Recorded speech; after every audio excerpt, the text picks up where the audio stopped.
The moment that I started to forgive the people in my life was the moment that my life changed drastically. I remember that I used to harbor all these negative feelings, all these negative things that I had towards people, past relationships, my parents, and all of these other people in my life.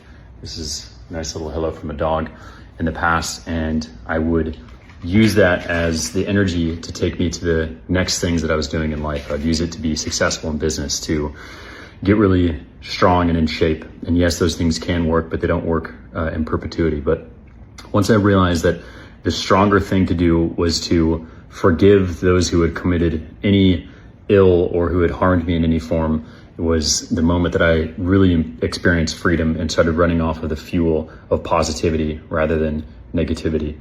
And I remember the first time that I had ever done it was with one of my ex-girlfriends. She was verbally abusive in many ways. I was not perfect in that relationship either, but I realized that every single moment that I spent being mad at her was another moment that I had delayed finding the next person that I was supposed to be with, or delaying the happiness that I could experience in the present.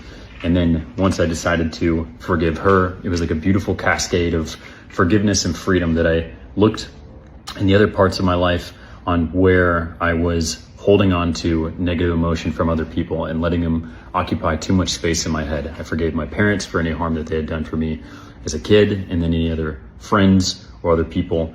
And then most importantly, I learned that the hardest person to forgive is yourself. But it wasn't until I initially forgave those people externally that I was able to sit with myself and forgive my own ill comings and shortcomings that I found that freedom. Try it out.